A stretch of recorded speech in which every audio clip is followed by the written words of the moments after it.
John Adams, the man who never shut up, never backed down, and never stopped reminding you how right he was. He wasn't tall and stoic like Washington, he wasn't smooth and elegant like Jefferson, and he sure wasn't charming like Franklin. Adams was short, round, cranky, and had the subtlety of a cannon blast. But when the colonies needed someone to fight, like really fight for independence, Adams was the guy. He defended British soldiers in court just to prove America believed in justice, and then turned around and became the fiercest voice pushing for revolution. He was brilliant. He was obnoxious, but he was indispensable. The bulldog who sank his teeth into independence and refused to let go. Welcome to our republic. When in the course of human events it becomes necessary for one people to dissolve the political band, sailors and airmen of the Allied Expeditionary Force. Well, I think it's time we ask ourselves if we still know the freedoms that were intended for us by the founding fathers. Not Those three hallowed words reverently dictate what you ought to be, what you can be, what you will be. we pledge to each other our lives, our fortunes, and our sacred honor.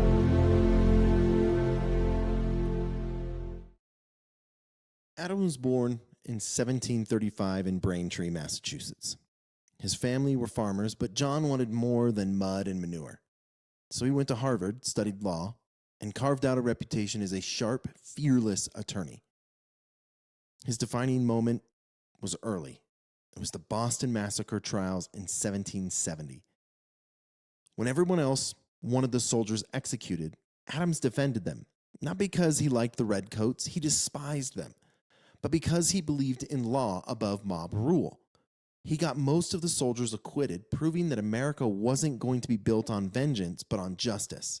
And that earned him respect, but also plenty of enemies. By the early 1770s, Adams was delegated to the the Continental Congress. And if Adam wasn't in the if Congress was a room of hesitant men debating whether breaking from Britain was too dangerous, Adams was the guy yelling, "Yes, it's dangerous. Do it anyway." He was relentless, lobbying, arguing, persuading. He nominated Washington to command the Continental Army, knowing they needed a Virginian in charge. And when it came time to declare independence, Adams was the driver. Jefferson wrote the words, but Adams was the one bulldogging Congress to adopt them. And for that, he earned the nickname, the Atlas of Independence. Adams just didn't shout in Philadelphia. He crossed the Atlantic, serving as a diplomat in Europe, and unlike Franklin, who sipped wine in Paris and saloons, Adam brawled his way through negotiations. He helped secure loans from the Dutch, stood firm against the British, and was one of the one of the negotiators of the Treaty of Paris in 1783 that officially ended the war. He wasn't smooth, he wasn't subtle, but he got results. Man, I'm telling you, I think Adams is my favorite of the founding fathers. I really would like to see what he would think of the people that are around today running this crap. Anyway, when Washington became president, Adam became vice president, and he hated it. He called it the most insignificant office ever in the invention of man contrived. 8 years of frustration watching Washington's calm leadership while he sat in the corner grumbling. And in 1796, Adams finally got the big chair. But being president wasn't easy. He inherited Washington's neutrality policy in a world where Britain and France both wanted America to pick a side.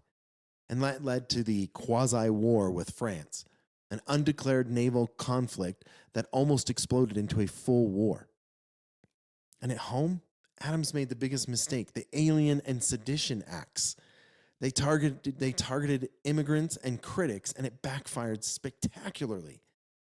Jefferson pounced, and the public turned. And in the 1800s, Adams lost the presidency in one of the ugliest elections in American history. But here's the thing: Adams swallowed his pride and walked away peacefully. No coups, no dramas, just a grumpy ride home to Quincy, Massachusetts. Adams was brilliant, principled, and fiercely devoted to the Republic. But he was also insecure and sensitive to every slight and constantly worried that nobody appreciated him. He wasn't adored like Washington or admired like Jefferson or beloved like Franklin, and he knew it. But Adams had one thing that kept him steady, and that was Abigail. Their marriage was a true partnership, intellectual, political, and personal. Her letters to John are legendary, sharp, witty, full of advice he often ignored, but always respected. And I mean, we've talked about some of the things that he would write in past episodes when we were talking about the Constitution and the Declaration. We included things from Adams to his wife, Abigail. Now, after leaving office, Adams lived quietly in Quincy, but he rekindled his friendships with Jefferson through letters, two old rivals reflecting on the revolution they started. And then came one of the greatest coincidences, and we talked about this in one of the other episodes, on July 4th, on 1826, the 50th anniversary of the Declaration of Independence. Both Adams and Jefferson died. Adams' final words were, "Thomas Jefferson still survives," but he didn't know Jefferson had died just hours earlier. Now, John Adams, the defender of independence. He was brash, he was stubborn, he was loud, he made mistakes, he made enemies. But when the revolution needed someone to push it forward, he was the man for the job. Man, as I love John Adams, man, he's my favorite dude, man. I really appreciate you listening. And remember, history isn't boring. It's the story of stubborn voices that refuse to be silenced. See you next time.